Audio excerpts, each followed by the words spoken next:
Hello दोस्तों, आप सभी का स्वागत है मेरे यूट्यूब चैनल पर। आज की कहानी है गिलहरी और साधु।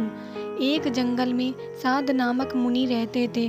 उन्होंने तप करके बहुत सी विद्या हासिल की। एक दिन ध्यान लगाने के बाद जब उनकी आंखें खुली तो उनके हाथ में आसमान से एक गिलहरी आ गिरी। वह गिलहरी खून से लथपथ थी क्योंकि वो चील के पंजों से छूटकर मुनि के हाथ में आ गिरी थी। गिलहरी मौत के डर से कांप रही थी। मुनि को उसके ऊपर दया आ गई। उन्होंने सोचा क्यों ना इसे अपनी विद्या से अपनी बेटी बना लूं। मेरी पत्नी कब से संतान प्राप्ति की चाह रख रही है, लेकिन उसके भाग्य में संतान है ही नहीं। अब यह बात बताकर उसे दुखी करने की जगह कुछ साल इस गिलहरी को ही बेटी बनाकर उसे सौंप देता हूँ। इतना सोचते ही मुनि ने एक मंत्र पढ़कर गिलहरी को एक छोटी सी बच्ची बना दिया। वो उस गिलहरी को बच्ची बनाने के बाद गोद में उठाकर अपनी पत्नी के पास लेकर आए। उन्होंने कहा, लो अब इसे अपनी बेटी मानकर ही पालना।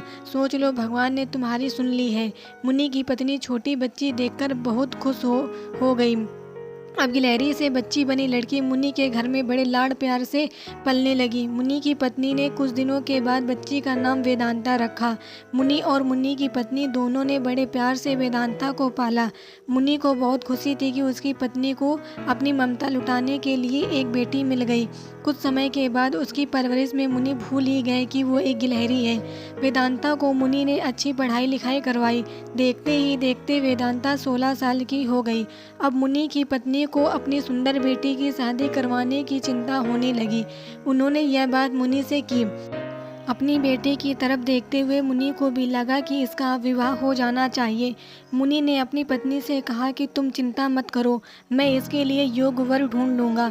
मुनि को लगा कि मेरी बेटी बहुत सुंदर है और उसकी शिक्षा दीक्षा भी अच्छी हुई है, इसलिए उन्होंने अपनी सिद्धि से सूर्यदेव को पुकारा। सूर्यदेव ने मुनि को प्रणाम करके बुलाने की वजह पूछी। तब मुनि ने कहा, मेरी बेटी विवाह के योग्य हो गई है, मैं चाहता हूँ कि आप इसके पति बने। सूर्यदेव ने कहा, आप एक बार अपनी पुत्री से पूछ लीजिए, अगर उसे मंजूर है तो मेरी तरफ से भी हाँ है। तब वेदांता बोली, पिताजी यह बहुत गर्म है, मैं इनके पास नहीं जा पाऊंगी और ना ही इन्हें देख पाऊंगी। मुनि ने वेदांता से कहा, कोई बात नहीं, हम दूसरा वर देख लेंगे। तभी सूर्यदेव ने कहा, हे मुनिवर, मुझसे श्रेष्ठ बादल है, आप उनसे बात कीजिए, वह मेरे प्रकाश को भी ढक देते हैं। मुनि ने अब बादल को याद किया। बादल गरजते हुए मुनि के पास पहुँचे और उन्हें नमस्कार किया। इस बार मुनि ने सीधे वेदांता से पूछा, क्या तुम्हें यह वर पसंद है? वेदांता ने जवाब दिया, पिताजी मेरा रंग गोरा है और इनका रंग काला, हमारी जोड़ी अच्छी नहीं लगेगी। तब बादल ने मुनि से कहा, आप पवन देव को बुलाइए, वो मुझसे श्रेष्ठ हैं, उनमें मुझे उड़ाकर इधर से उधर ले जाने की ताकत है। अब मुनि ने पवन देव का स्मरण किया। पवन देव के आते ही मुनि ने अपनी बेटी से पूछा, क्या आपको यह वर पसंद है? वेदांता बोली, पिताजी यह तो एक जगह ठहरते ही नहीं, इनके साथ मैं घर कैसे बसा पाऊंगी? इस बार मुनि ने पवन देव से पूछा, मुझे अपनी पुत्री के लिए वर की तलाश है, आप बताइए कि आपसे श्रेष्ठ कौन है? पवन देव ने जवाब दिया, मुनिवर आप पर्वत को बुला सकते हैं, वह मेरा रास्ता रोक देते हैं, वह मुझसे श्रेष्ठ हैं। तुरंत मुनि ने पर्वत को पुकारा। पर्वत को देखते ही वेदांता बोली, यह तो पत्थर है, इनका दिल भी पत्थर का ही होगा, इनसे विवाह कैसे हो पाएगा पिताजी? मुनि ने हाथ जोड़कर पर्वत से पूछा, आपसे श्रेष्ठ कौन है? पर्वतराज ने जवाब दिया, हे मुनि, चूहा मुझ में छेद कर देता है, इस आधार से वह मुझसे श्रेष्ठ है। इतना कहते ही पर्वत देव के कान से चूहा नीचे कूदा। वेदांता ने जैसे ही चूहे को देखा वह खुशी के मारे उछल पड़ी। उसने कहा, पिताजी यही मेरा वर बनना चाहिए, मुझे यह पसंद है, इनकी पूंछ कान सब कुछ कितना प्यारा है।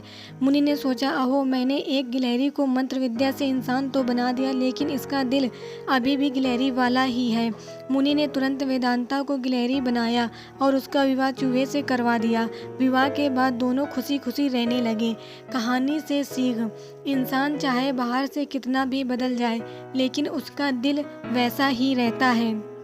धन्यवाद दोस्तों, आपको मेरी यह कहानी अच्छी लगी हो तो लाइक कमेंट शेयर करें और मेरे चैनल को सब्सक्राइब करें।